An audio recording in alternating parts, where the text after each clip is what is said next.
kesempatan untuk membenahi berbagai kelemahan fundamental, kesempatan untuk mengeksekusi strategi-strategi besar negara.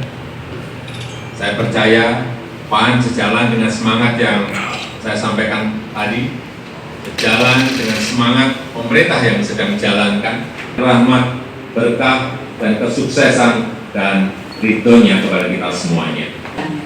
Selanjutnya mari kita dengarkan bersama sambutan Presiden Republik Indonesia ke-5 sekaligus Ketua Umum Partai Demokrat.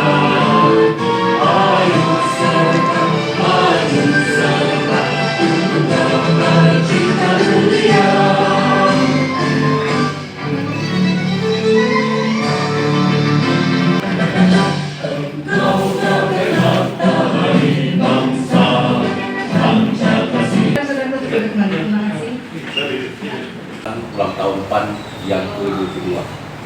Alhamdulillah usia yang kedua ini sudah masuk kategori dewasa. Insya Allah PAN akan berbuat yang terbaik untuk bangsa dan negara. Banyak hal yang sudah dilakukan oleh PAN dari pusat, provinsi, kita perlahan pemimpin baik di eksekutif maupun legislatif. Sekarang kita ada 44 DPR di eksekutif, memang periode ini belum. Mudah-mudahan insya Allah kalau ada reshuffle ke depan akan masuk bersama-sama kita. Saya Ma'ruf Amin. Kemudian yang ketiga, di usia 22 ini, insya Allah tadi kalau bertanya apa ada evaluasi, pasti setiap tahun. Apalagi di usia ke-22 ini, PAN melakukan evaluasi terhadap apa yang sudah diperbuat. Insya Allah jadi Allah kalau kita pada bersyukur, nikmatnya akan ditambah. Tapi sebaliknya kalau kita kufur nikmat, tunggulah sesuatu yang sangat di Allah SWT. Ini penting sekali. Artinya kita harus pandai bersyukur bahwa partai ini harus tetap bernapaskan reformasi menuju arah cita-cita reformasi. Sekalipun di sana sini kiri kanan mungkin banyak hambatan, ada persoalan, itu harus kita selesaikan.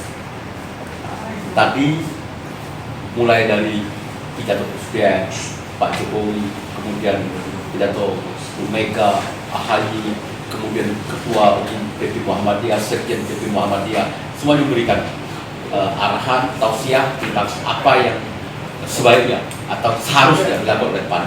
Kemudian fungsi PAN juga ada dua mantan ketua umum yang sekarang ketua MPP, ketua dan kehormatan memberikan sambutan yang luar biasa itu. Kemudian ketua umum sendiri dalam pidato politiknya tadi seperti itu. Insya Allah PAN sesuai dengan cita-cita berdirinya akan terjadi. Apa yang sudah diperbuat selama 22 tahun memang belum sempurna dan kesempurnaan hanya milik Allah. Tapi kita akan berusaha untuk ke sana. Ekses atau dampak negatifnya harus kita minimalisir. Kader harus dibuat punya keyakinan bahwa harus berbuat yang terbaik untuk bangsa dan negara, untuk anak bangsa ini.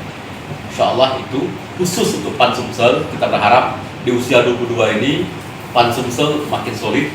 Pada saat nanti akan musbil, akan lahir pemimpin baru. Saya dan kawan-kawan DP PAN Sumsel itu berharap nanti semua katakanlah kelompok faksi akan terakomodir bersama-sama membesarkan PAN ke depan. Tidak boleh ada yang merasa terlukai. Kita bersama-sama. Memang sahabat-sahabat saya ada kadang-kala berpikir kau dan aku, nggak boleh. Ini kita berpikir kita bahwa PAN ini milik kita bersama. Insya Allah dan kebersamaan itu PAN akan makin besar, makin jaya, melahirkan kader-kader yang di eksekutif dan legislatif. Kita bercita-cita paling tidak di 2024 di DPRD Sumsel ini, DPRD Sumsel harus melahirkan 9 kursi minimal. Kadang 9 dapil dan bahkan 10 dapil, 10 kursi minimal. Kita harus melahirkan 10. Potensial 2 kursi. Jadi bukan bermimpi untuk jadi 11-12 kursi. Tapi minimal 10 kursi ke depan. Nah insya Allah siapapun yang diberi amanah untuk menakodai PAN ke depan harus berpikir seperti itu. Kemudian di 2023 kalau undang-undangnya berubah, kalau undang-undangnya tidak berubah di 2024 akan ada pesta demokrasi pilkada serentak untuk di Sumatera Selatan itu ada 10 yang gubernur.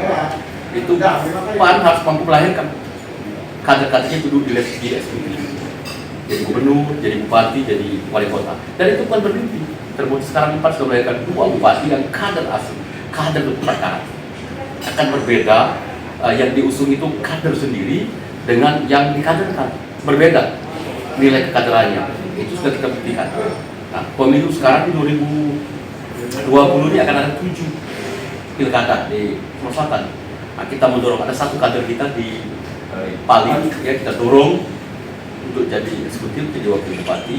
Nah juga dari 6 daerah ini yang paling tidak yang diusung oleh PAN kita perjuangkan kalau dia nanti menang dipercaya rakyat untuk membawa misi PAN di tengah masyarakat. Ini yang bisa saya sampaikan dalam rangka ulang tahun PAN.